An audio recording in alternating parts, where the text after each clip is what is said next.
I'm joined by Craig Gear, who is CEO for the Older Persons Advocacy Network, or OPAN. Craig, thank you very much for joining me. Can I get your reaction to this plan? Yeah, I mean, we've seen the new bill that's been tabled in Parliament, and overall, we think it's got some very good things in there. But we're obviously of a bill of 540 something pages long. We're still unpacking a lot of the detail, and we would still need to see some of the rules that go behind it. But what we've seen so far is it does have strengthened quality standards right across the aged care system. It's got powers for a stronger regulator and increased protections for older people. It does talk about the funding for the system, but it also talks about the human rights of older people who are receiving aged care. And we think that's really important, that we recalibrate the system to focus on the older person themselves, which hasn't been in the current Act, and making sure that we can uphold their rights. Now, a key part of the plan is that the aged care system will be means tested, which means many retirees will have to pay more for aged care from July next year. How do you think that element will be received? Look, people have universally told us that they want a well-funded, viable aged care system that is focused on meeting their care needs, and that has to be high quality.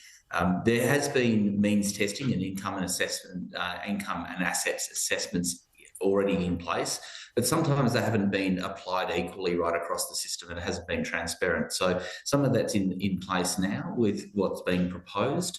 What's also important is that care is still going to be funded by the government, which we think is really important. On the other aspects, I think there will be mixed views. I think what's important is that people to know that there is a no worse off principle for those receiving aged care at the moment. There's also a lifetime cap, but there will be implications for some people for some of the things that they've paid for during their life and contributing to those as well. Most of the people that we've spoken to over the last year have said to us that they're willing to pay more if they can see where the money's going and it's actually providing them high quality aged care services. So let's talk about the supported home package. So this is $4.3 billion for home support. How important is that part of the plan, and is there anything that needs to happen in order for it to be effectively rolled out? Yeah, pretty much every single older person I've spoken to said they want to have their care in their home and want to stay in their home as long as possible. And the system that we have at the moment is quite fragmented.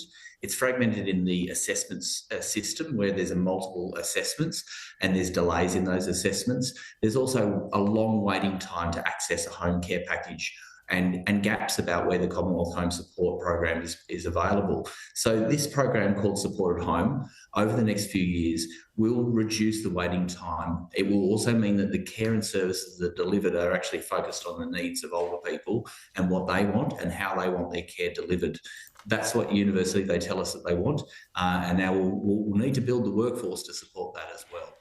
Yes, there have been major shortages in the aged care workforce. Firstly, how much has that affected the provision of services so far?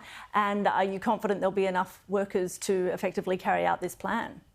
Yeah, our services, our aged care advocates who are there to provide independent support to older people, and we had 44,000 cases last year of people coming to us looking for support.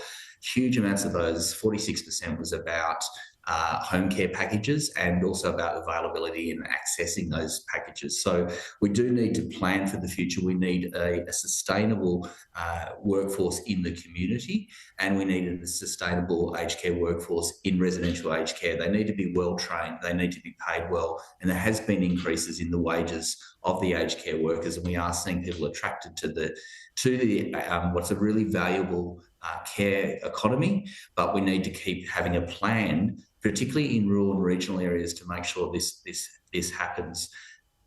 And just finally, before we have to go, is there anything that is not included in the plan that you had been hoping to see?